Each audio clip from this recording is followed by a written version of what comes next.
Alright, so on the highway, heading over to Fairplay, Colorado. We recently bought some property out that direction, and we're getting to be able to go see it for the first time without a bunch of snow and ice on it and stuff. So we're gonna go for the weekend. I'm in the truck. I got the dogs. And my wife is well ahead of me in the car. My truck is, it's a 3-speed transmission. It only wants to go about 50-55 miles an hour. So, yeah. So just kind of, I'm going to show some of the scenery. It's already getting to be kind of amazing. So I'm going to show some of the scenery we're driving through, and show how we're camping on the property and everything. And it'll be interesting. You got, I got a wife, I got a 13-year-old daughter, and a 4-year-old boy, and we're all gonna try and tent camp on this piece of land here. So, usually I'm out there on my own or with a buddy or something. Police reported ahead. So, yeah. It'll be interesting. I hope you enjoy it. Thank you.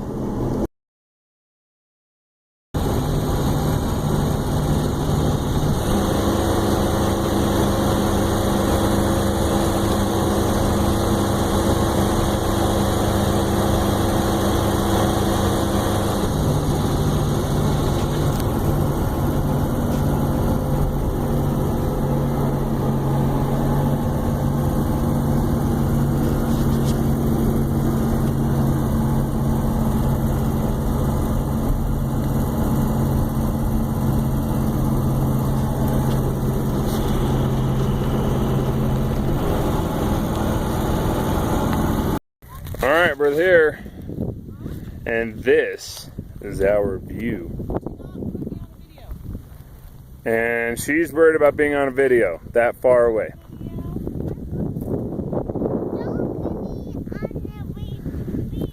Not a bad view here. Alright, so as far as I can tell, we own basically from that person's fence way out there. See that fence right there? Yeah, so from that person's fence, basically cornered along with that, down to this, just a little bit, maybe 10 feet past my truck here. And then basically we're thinking about halfway from here to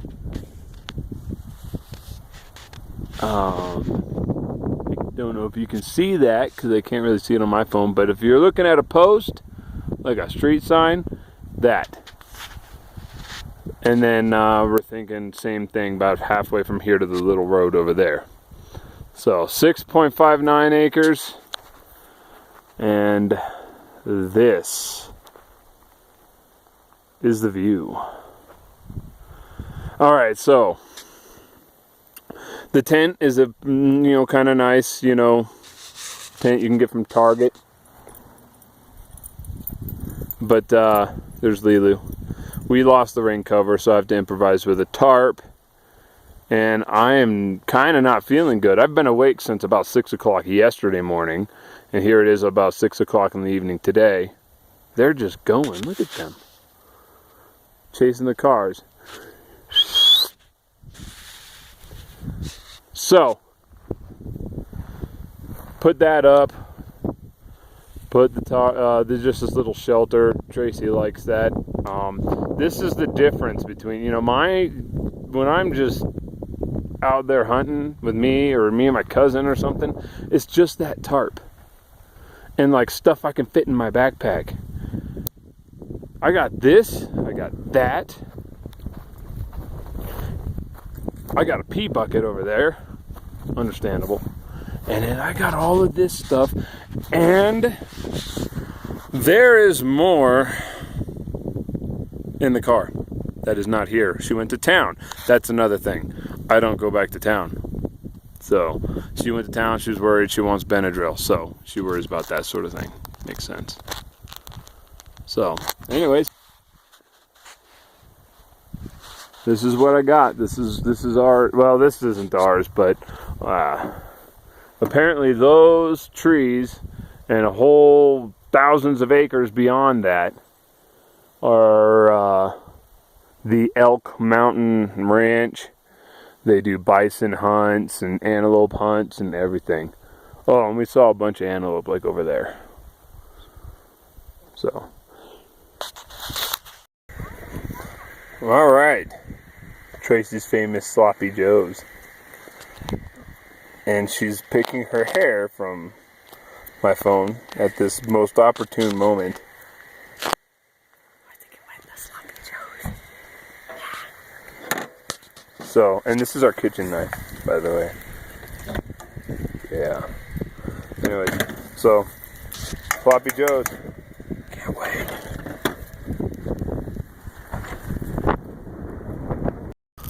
Been a hardcore survival situation. I've been resorted to eating the worst survival food ever. Or the best. Are you recording it? Yes, I am recording this.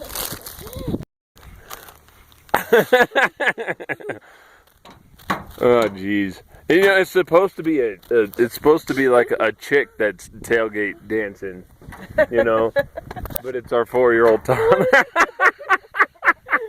does he learn this stuff? Oh no. All right, show me how you walk.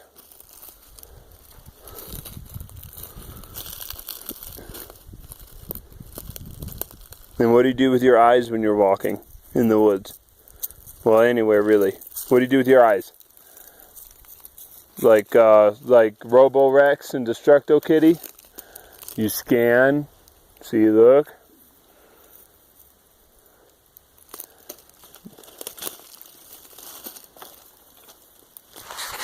So, I think a lot of people just get used to just walking on pavement, flat ground, nice, you know, it's engineered for walking. And so I think it's good to practice when you get out to places like this, a better way to walk. So the way I do it is I point my toe a little. I put the ball of my foot down. I don't know if you can see that. I'm using a weird camera. And then I put my toes down, my weight on my toes, then I shift my weight to my heel. And what you're doing is you're kind of seeing with your feet. You can kind of tell the topography. It's causing you to walk methodically and carefully. And, you know, I mean, think of how many people end up in survival situations because they twisted their ankle or something. You're kind of feeling the ground out with your foot before you make your step. And actually, instead of as opposed to how most people walk, it's a controlled fall. It's kind of, it seems to make a lot more sense. It's not as fast or mindless, but it just seems to make a lot more sense to me. So, and then you can also go ahead and, since you're watching the ground with your feet, so to speak, you can keep your eyes up and you can scan. So, you know, kind of like the Terminator or, you know, something like that. You can scan your surroundings and then go back and forth from your feet all the way up to the horizon and then left and then right. So you can just keep your surroundings scanned. And instead of having to just pay attention to where you're putting your feet, pretty much. People get used to doing that too much. So that's the way I walk through the woods. Alright, this it was labeled on the map Antelope Springs, but I'm seeing some excavation work having been done there. I'm thinking that it's just basically it was a small spring where groundwater had kind of been exposed, and I think that they're using it as a stock point. And I see it looks like they got fences up to, you know, corral livestock and stuff. So, but I was right, you know, right over this hill from my place. So it's pretty here too, huh? And some wildlife congregates here. I have been seeing antelope tracks going up and then around and then over that saddle. So, I mean, it's nice.